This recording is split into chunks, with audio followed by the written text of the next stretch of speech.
Assalamualaikum warahmatullahi wabarakatuh. Salam sejahtera bagi kita semua. Selamat datang di podcast Ruang Bicara. Saya Habibi SEMM sebagai host. Sebelum saya buka, saya akan berpantun. Ke Tanjung Pinang membeli selasih, singgah sebentar menikmati kopi. Iya, Ruang Bicara hadir dengan kasih, membuka fakta, menyuarakan aspirasi. Baik, sebelumnya hari ini hadir di podcast Ruang Bicara Bapak Kadis Kota Batam. Sebelum tanya jawab, boleh perkenalkan diri dulu Pak. Baik, ya terima kasih Habibi. Siap. Sangat luar biasa, saya berada di Ruang Podcast dengan tagline Ruang Bicara. Sangat luar biasa sekali, first time ya, pertama kali. Saya Ardi Winata, Kepala Dinas Kebudayaan dan Pariwisata Kota Batam. Siap. Ya. Salam kenal para istilahnya apa ini ya? Istilah para ini juga para pemirsa. Pemirsa. Baik. Ya. Karena di podcast kita, alhamdulillah Pak Kadis 14.000 pengikut. Oh, sudah ada dalam 1 bulan. Ya, tapi yang nonton di atas 1000-an. Baik. Dan juga ada TikTok kita udah sampai 100 ribuan kalau masuk ke TikTok. Bagus. Juga kita ada 5 media dari Rempang Post, Nagoya Post, gitu. Suara Pemuda, apa lagi? Sangat luar biasa ya. Ya, ada Pro Batam. Ya, baik. Ya. Bicara apa nih hari ini? Tentang pariwisata Pak Kadis, karena sesuai dengan ini Pak Kadis. Ya. Kami mungkin sedikit pertanyaan, tapi menggigit walaupun sedikit. Wah, nggak apa-apa. Nanti kalau digigit asal jangan luka. Iya. Oke, membuka pertanyaan-pertanyaan Pak Kadis. Baik. Kalau bicara pariwisata Batam hari ini, apa yang paling dibanggakan oleh Dinas Pariwisata Kota Batam? Ya, mungkin saya kembangkan lagi lah ya, Habibi. Jadi bukan hanya membanggakan Kota Batam, Dinas Pariwisata, Kebudayaan dan Pariwisata, tapi membanggakan Batam. Sebagai bagian daripada Provinsi Kepri ini, bahwa ukuran keberhasilan dari kepariwisataan di bawah kepemimpinan Bapak Wali Kota Batam dan Bapak Amsakar Ahmad dan Ibu Li Claudia Chandra, Wakil Wali Kota, yang pengejawantahannya ke Dinas Kebudayaan dan Pariwisata Kota Batam. Saya yang menterajuinya. Simple saja, ya, yaitu bagaimana sebanyak-banyaknya ya orang, terutama wisatawan, mancanegara dan domestik hadir ke Kota Batam. Kemudian kedua, bagaimana mereka lama tinggalnya, length of stay-nya itu di Kota Batam. Nah, per bulan Juni yang membanggakan kita tadi, kan Habibi tadi tanya apa yang membanggakan, kita sudah dikunjungi 816.897 wisatawan. Ini sangat luar biasa. Nomor 3 setelah Jakarta dan Bali. Seperti itu. Length of stay-nya juga sangat luar biasa. Sekarang weekend saja juga kita sudah dapat tamu dari luar hotel-hotel kita. Oke, pertanyaan kedua Pak Kadis. Batam ini posisinya strategis karena berdekatan dengan Singapura dan Malaysia. Seberapa besar peluang ini sudah berhasil dimanfaatkan Pak Kadis? Ya, Batam ini memang secara positioning itu sangat diuntungkan. Ya, saya yakin juga bahwa pemerintah Indonesia menjadikan Batam seperti ini. Jadi Batam ini bukan satu kota yang tumbuh begitu saja, Bibi. Bukan dia tumbuh secara tradisi begitu saja, ya. Tapi satu kota yang direncanakan. Ya, direncanakan untuk apa? Untuk industri, kemudian untuk perdagangan, alih kapal, jasa, dan pariwisata. Nah, ini dia. Jadi satu kota yang sangat direncanakan.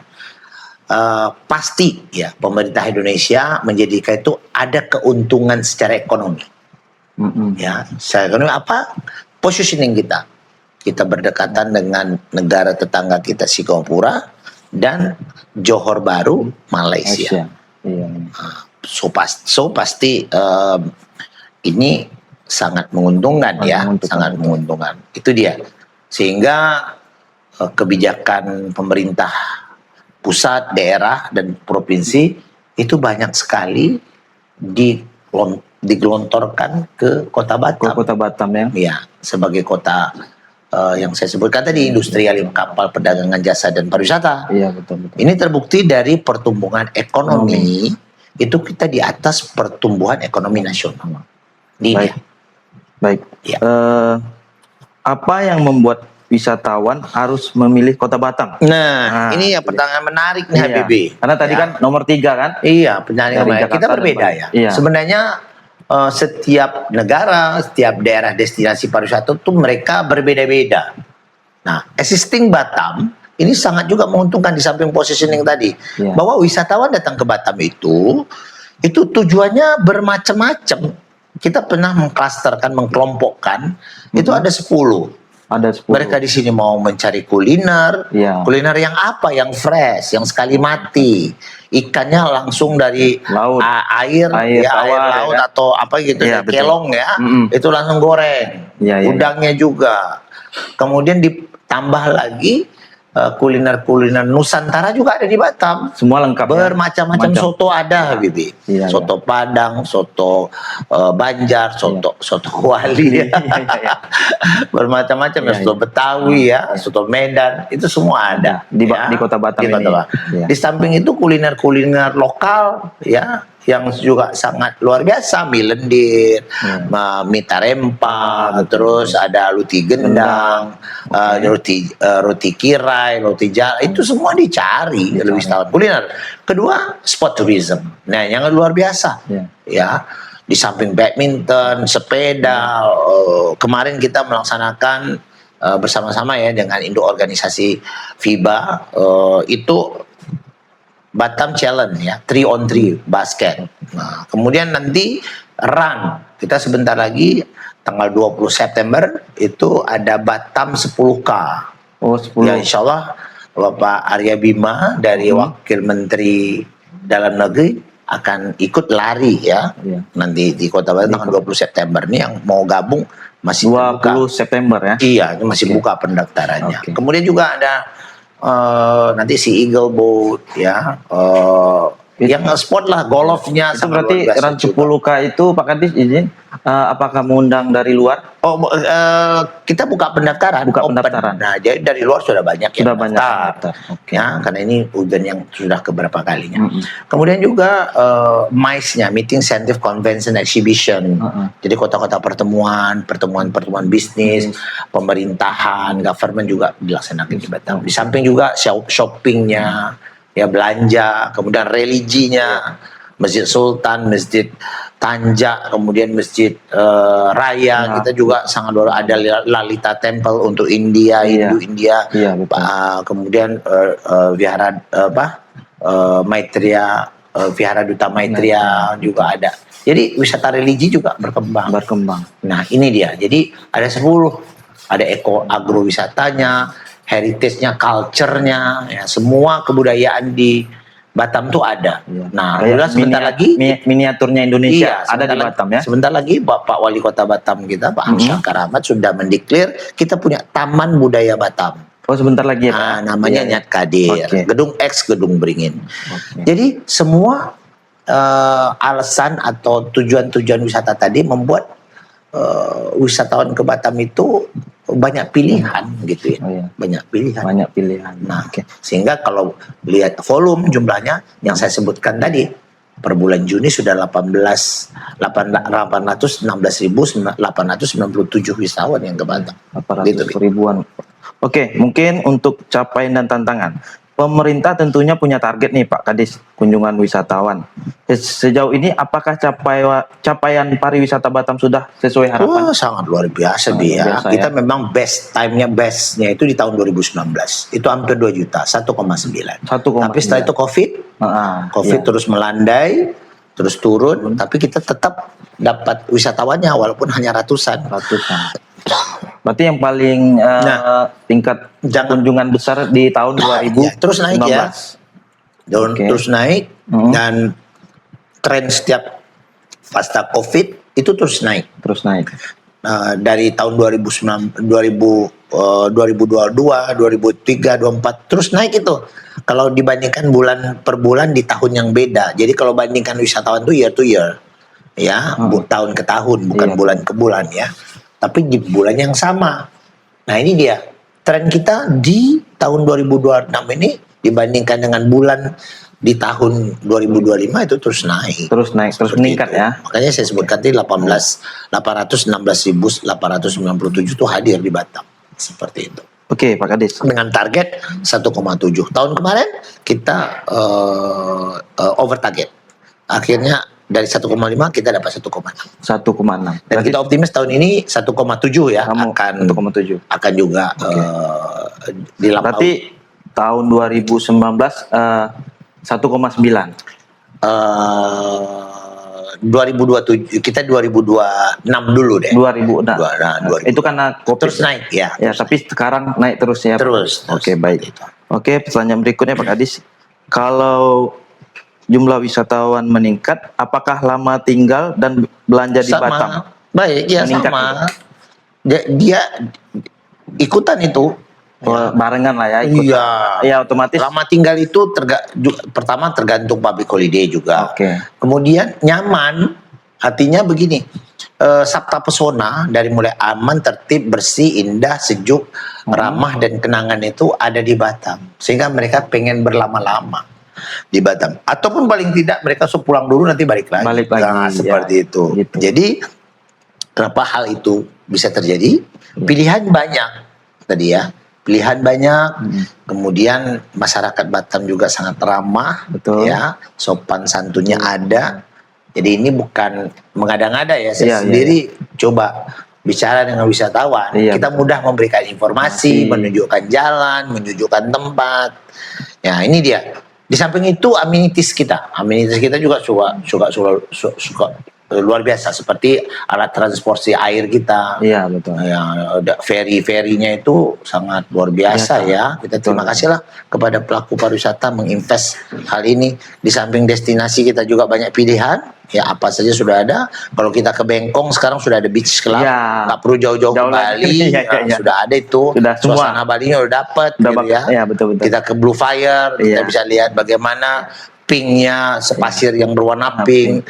Nih terakhir nih kemarin saya baru resmikan tadi Hotel Fox ya. Kita meresmikan Hotel Fox baru lagi 174 kamar, nambah lagi. Terus kemarin itu kafe-kafe kita pun sekarang bukan hanya jual makanan, jual wifi. Ya sekarang sudah suasana. Seperti kemarin saya opening kafenya namanya Tree House. Ini kita makan sepertinya hangout itu di dalam bird nest, di dalam sangkar-sangkar burung. Ini adanya itu di daerah Ocarina. Ini boleh lah ya. Jadi suasananya udah dapat. Berkembang. Tree House namanya. Bukan sekedar cari makan, tapi fasilitasnya juga berubah. Suasana. Ya, jadi nanti jadi Instagramable, misalnya foto-foto. Betul. Seperti itulah, Habibie. Baik Pak Kadis, menurut Pak Kadis nih, apa tantangan terbesar pariwisata Batam saat ini, baik itu dari destinasi, promosi, akses, SDM ataupun infrastruktur? Kendala tetap ada ya, seperti kita sekarang ada kebijakan bahwa efisiensi, promosi, jadi kita tidak promosi mungkin lebih diarahkan kepada digital. Digital ya. Apalagi promosi ke luar negeri ya. Kemudian ada harga tiket yang masih dirasakan mahal oleh pelaku pariwisata. Tapi wisatawan datang terus juga. Kemudian ada visa on arrival namanya. Visa on arrival ini kita harap free untuk 4 negara, Korea, Jepang, India, dan China. Seperti itu ya. Baru 4 negara ya. Yang kita harapkan jadi free. Karena sekarang kita sangat terbantu dengan kenaikan jumlah wisatawan dari Malaysia. Seperti itu, Bi. Dan hal lain lah ya. Seperti itu. Oke, baik Pak Kadis. Ini ada lagi. Ada anggapan Batam kuat di hotel, mall, kuliner, dan hiburan. Tetapi belum cukup kuat menjual destinasi wisatanya sendiri. Bagaimana itu? Itu mungkin ya. Kalau menurut saya itu opini yang terbangun beberapa puluh tahun yang lalu.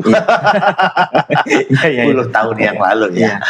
Sekarang sudah sangat luar biasa. Pemerintah sangat terbantu dengan pihak swasta, stakeholder, kemudian anak-anak Gen Z kreatif. Betul. Ya. Jadi cara mempromosi sekarang itu sudah sangat luar biasa. Luar biasa. Melalui YouTube, ya seperti yang di ruang bicara kan kita berpromosi di YouTube, ada influencer, betul. Ya, kemudian juga di samping itu destinasi kita sendiri tidak hanya berharap kepada pemerintah, mereka sudah punya marketing sendiri, sudah punya markom sendiri. Saya lihat ini sangat membantu promosi tentang Batam, dan saya lihat itu baik-baik semua, ya. Jadi kalau ada opini mengatakan wah kuat di bidang A, bidang B, tapi lemah di sini, mungkin belum maksimal saja. Ya, kalau lemah tidak. Pokoknya kita dengan era digital sekarang ini sangat mudah mempromosikan sesuatu. Ya, tinggal bagaimana kita membuat konten yang baik, kemudian mungkin angle-angle yang baik, kemudian satu lagi menggunakan media teknologi yang bagus dan sebagainya. Platformnya juga kita bisa pilih, seperti itu. Oke, baik Pak Kadis. Ini mungkin di Pulau Batam ini ada potensi yang bisa diangkat. Batam memiliki banyak pulau dan kawasan pesisir.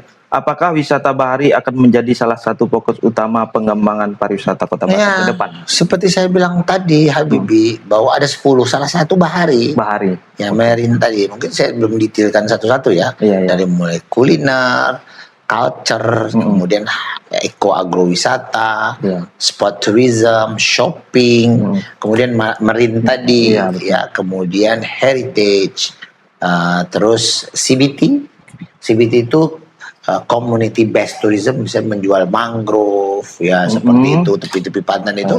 CBT ada Pandang Tak Jemu, kemudian ada Tebing Langit. Itu kan sangat luar biasa ya. Kemudian juga religinya. Jadi ada 10 itulah ya. Jadi kalau dibilang marine saja enggak, semuanya kita kembangkan dengan baik ya, seperti itu. Oke. Mungkin ada lagi nih Pak Kadis nih. Bagaimana strategi Dinas Pariwisata agar destinasi seperti Barelang dan kawasan Nongsa tidak hanya ramai saat akhir pekan atau musim liburan?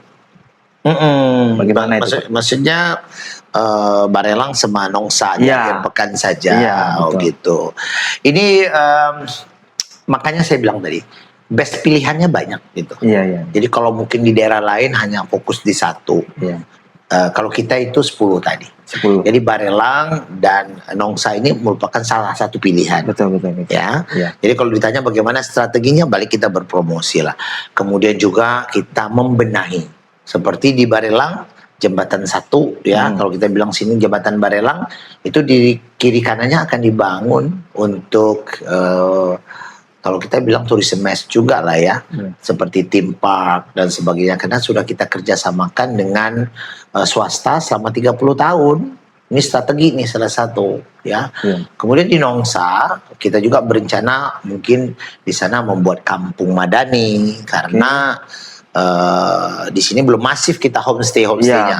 Artinya masyarakatnya belum ikut serta dalam artian amenities rumahnya menjadi homestay.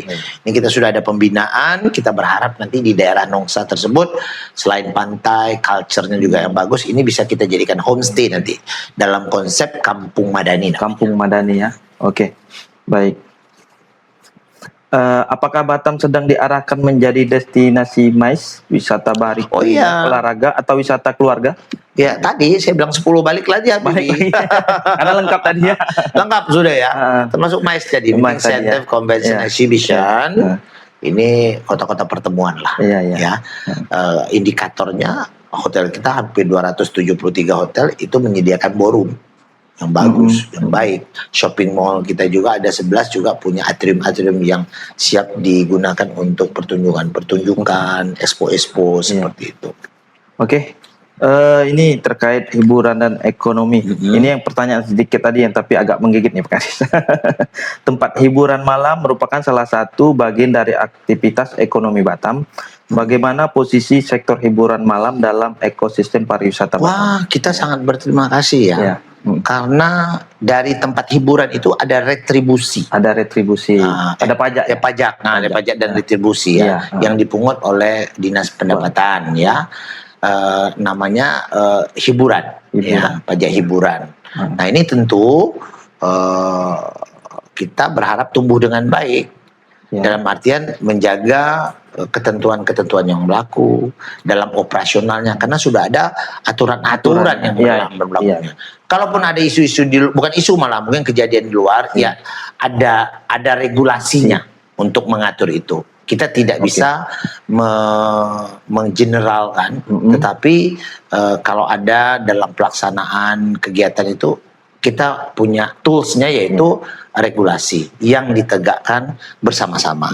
Jadi secara tim, ya, mungkin arahnya ya sampai pencabutan izin juga boleh ada regulasi yang untuk penting itu. Sesuai aturan.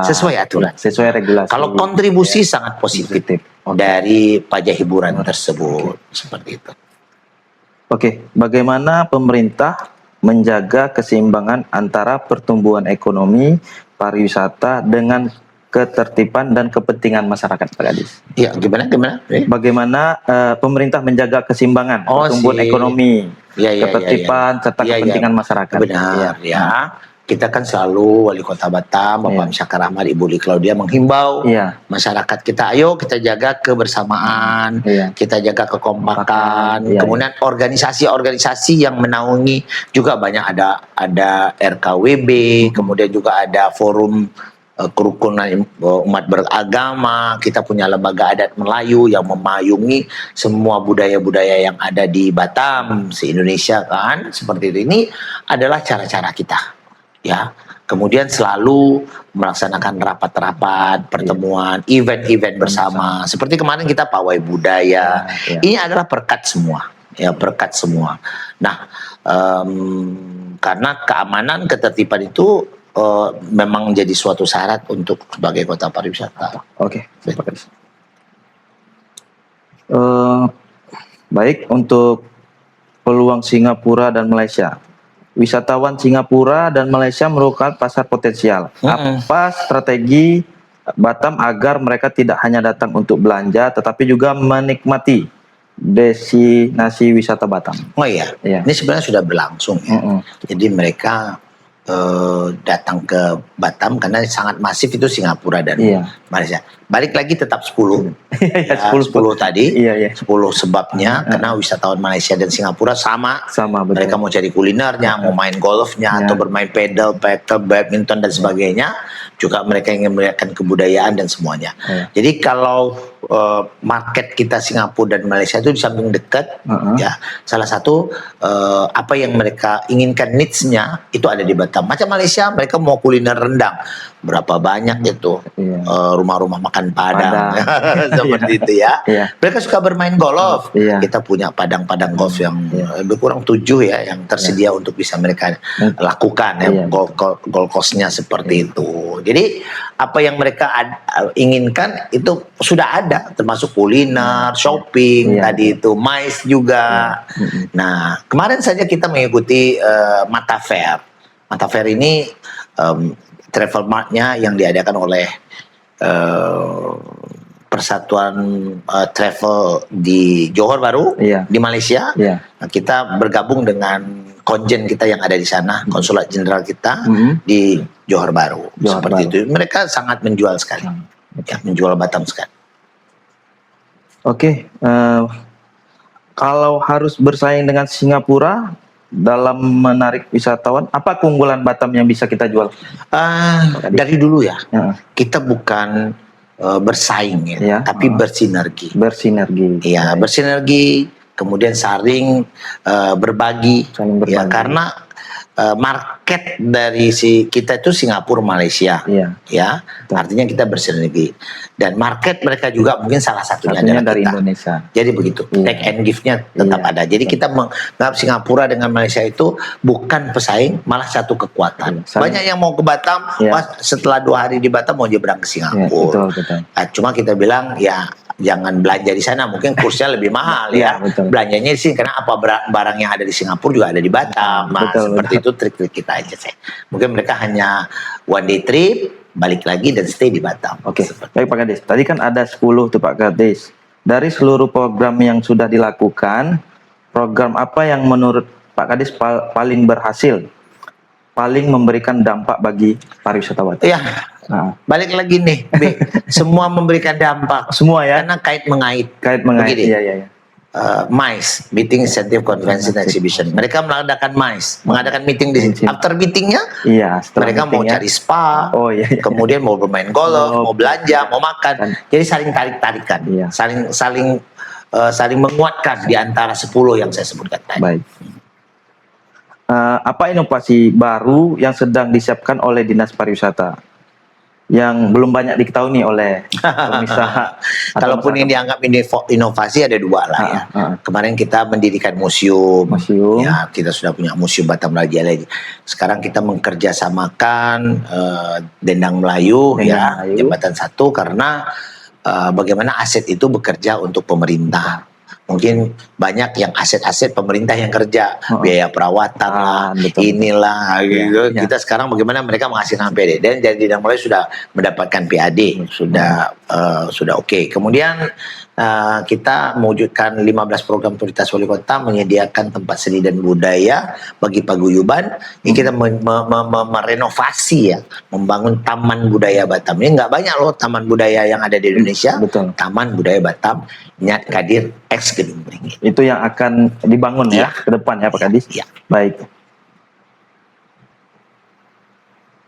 Kalau diberikan kesempatan untuk memilih nih Pak Kadis, satu destinasi untuk mendapatkan prioritas atau pengembangan, mana yang lebih dipilih Pak Kadis? Maksudnya untuk satu destinasi mendapatkan prioritas pengembangan, destinasi mana yang akan dipilih gitu? Oh ya, ini pertanyaan sulit Habib ini. Semua yang mau kita kembangkan lah ya. Semua ya. Oke, semua. Apa yang belum ada di Batam itu yang akan kita laksanakan, seperti kita kan theme park theme park itu satu tempat permainan ya. Yang paripurna lah, semua ada di situ. Insya Allah nanti kita punya Dendang Melayu, seperti itu. Dan yang lain-lain lah ya, semuanya mau kita kembangkan. Dan kita terima kasih kepada BP Batam juga. Sekarang ada program WPP namanya, wilayah perencanaan pengembangan gitu ya. WPP-nya ada 7 WPP itu pengembangannya. Nagoya akan hidup lagi nanti dari WPP-nya BP Batam itu.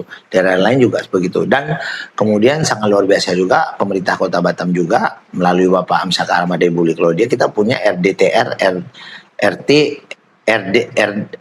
RTRW, RDTR ya, rencana detail tata ruang. Di semua kecamatan punya kawasan pariwisata. Kawasan pariwisata di semua kecamatan. Oke. Oke, ini lagi Pak Kadis. Apa yang ingin Pak Kadis ubah nih dari cara orang Indonesia memandang Batam?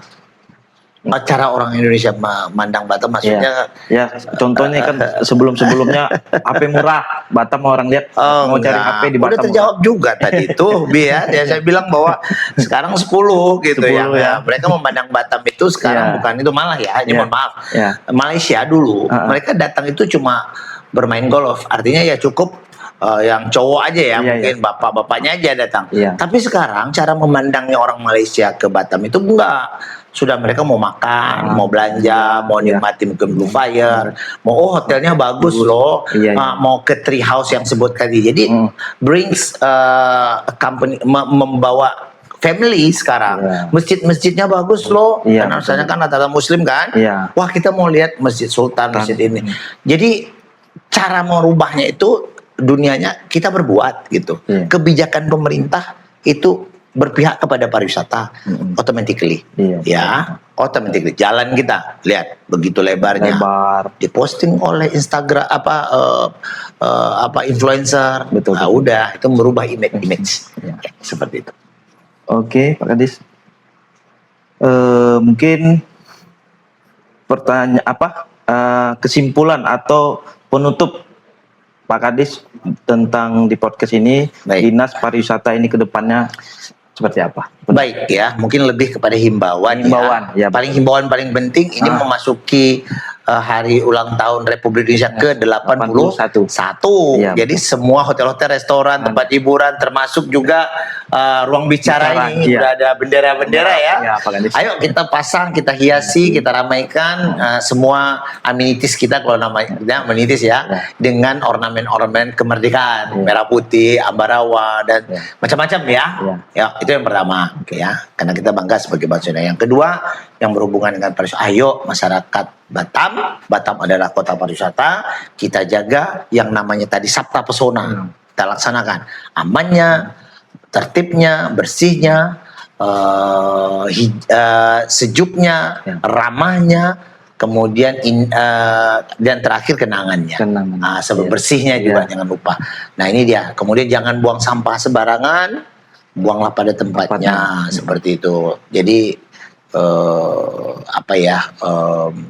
ciri khas bangsa kita itu adalah bangsa yang bersih ya, yang aman, yang friendly, yang ramah, itu harus nampak sekali. Seperti itu. Baik, terima kasih dari himbauan Pak Kadis dalam rangka menyambut kemerdekaan Republik Indonesia ke-81. Saya Habibie dari Ruang Bicara Podcast. Saya mengucapkan Assalamualaikum warahmatullahi wabarakatuh. Waalaikumsalam warahmatullahi wabarakatuh. Terima kasih kepada Ruang Bicara. Pak Kadis. Saya undur diri.